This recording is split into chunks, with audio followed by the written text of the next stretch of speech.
చేస్తే ఇన్ఫ్లుయెన్స్ చేయొద్దన్న ఉద్దేశంతో ఈ విధంగా చేశారు. ఒకసారి మనం మనతో పాటు ప్రత్తిపాడు ఎమ్మెల్యే రామాంజనేయులు గారు జాయిన్ అవుతున్నారు.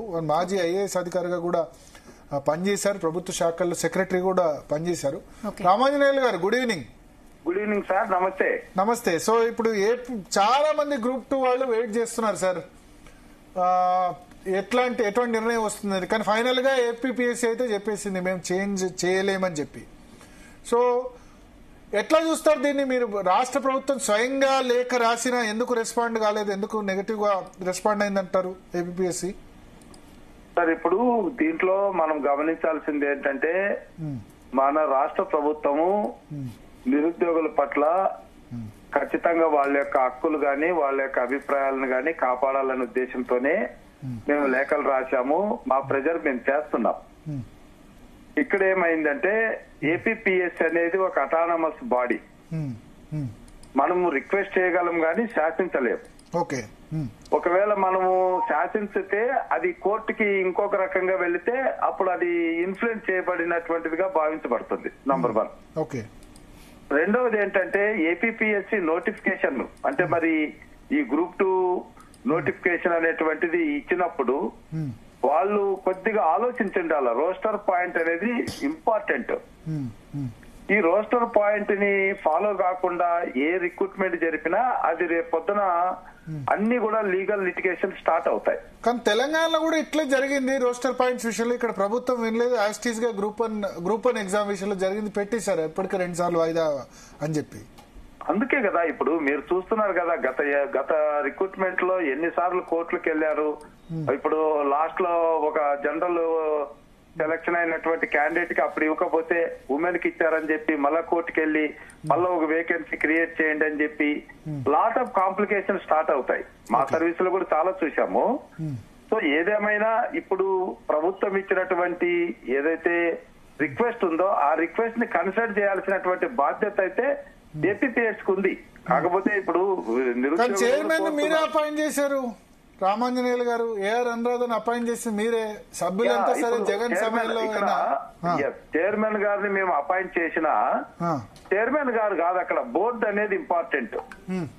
బోర్డులో సభ్యులు మరి మీరు ఆ రకంగా అంటే బోర్డులో సభ్యులు ఎవరు అపాయింట్ చేశారు? 7 జగన్ టైంలో అపాయింట్ చేసిన వాళ్ళే.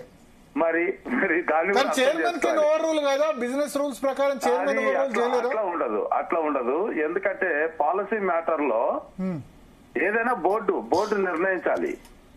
బోర్డు నిర్ణయించినప్పుడు బోర్డు కంటూ ఉమ్మడి అభిప్రాయం ఉండదు, చాలా విషయాలు డిఫర్ అవుతారు కదా. అయినప్పుడు రొటీన్ మ్యాటర్స్ లో చైర్మన్ మీరు అన్నట్టుగా సుప్రీం. బట్ పాలసీ మ్యాటర్ లో అగైన్ బోర్డు విల్ ప్రివైడ్. ఓకే. బోర్డులో చైర్మన్ గారు ఒక మెంబర్, అంతేగాని ఇప్పుడు 7 మంది నిర్ణయించిన దాన్ని వీళ్ళు వీటో చేయడానికి ఎక్కడుంది? అధికారం లేదు కదా. లేదంటారా? అంటే పక్కా ఆ విషయంలో పక్కా దాంట్లో పాలసీ రెగ్యులర్ ప్రాసెస్ లో చైర్మన్ గారు బోర్డుతో సంబంధం లేకుండా సెక్రటరీ గారు ఆదేశాలని అమలు పరచొచ్చు. ఈవెన్ యాక్చువల్ గా సెక్రటరీ గారు ఎవరైతే ఉన్నారో రొటీన్ వ్యవహారాల్లో సెక్రటరీ ఈవెన్ చైర్మన్ తో కూడా సంబంధం లేకుండా చేసేస్తారు. ఓకే. బట్ పాలసీ మ్యాటర్ వచ్చేటప్పటికి బోర్డు కూడా ఏం చేయలేడు. Is nothing to do. కానీ ఇదంతా తెలిసి మీరు డ్రామా చేస్తున్నారని వైఎస్ఆర్ కాంగ్రెస్ పార్టీ అంటుంది. ఇదంతా కూడా మీరు గ్రాడ్యుయేట్ ఎన్నికల్లో ఓట్లు పొందేందుకోసం ఇదంతా డ్రామా, ఇది వాయిదా వేయడం ఇప్పుడు పాసిబుల్ కాదు. అయినా సరే మీరు ఈ విధంగా చేశారు, ప్రభుత్వం నుంచి రిక్వెస్ట్ చేశారు, కేవలం ఓటు బ్యాంక్ దృష్ట్యా ఎన్నికల్లో గెలిచేందుకు ఇదంతా చేస్తున్నారని వాళ్ళు అంటున్నారు.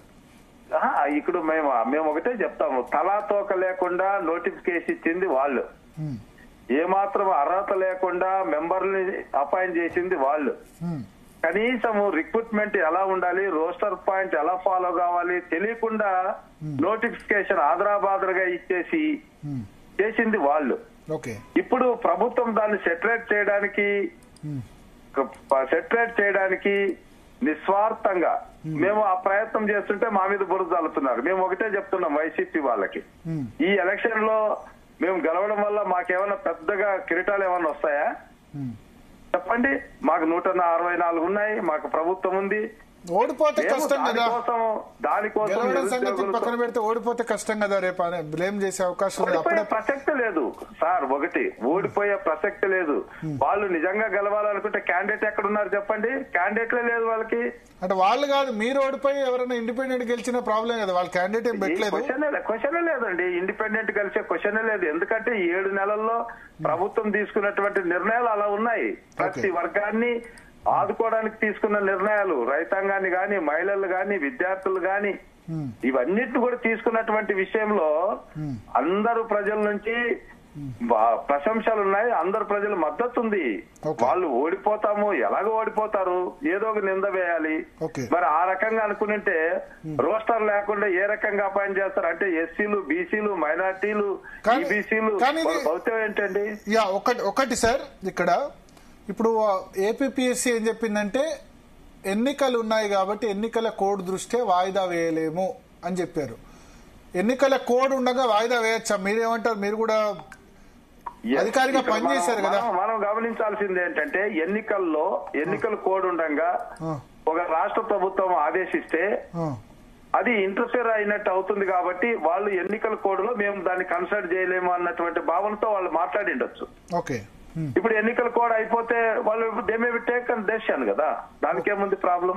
అంటే దే మే టేకన్. ఇప్పుడు ఎన్నికల కోడ్ అయిపోవట్లేదు, రేపే ఎగ్జామ్ ఉంది. ఎన్నికల కోడ్ అయిపోయేసరికి మళ్ళీ ఇప్పుడు మార్చ్ లో వస్తుంది ఎగ్జామ్, ఆల్రెడీ రాసిస్తారు కదా, రాసిన దాన్ని మళ్ళీ క్యాన్సిల్ చేయలేరు కదా, 2 సార్లు ఎగ్జామ్.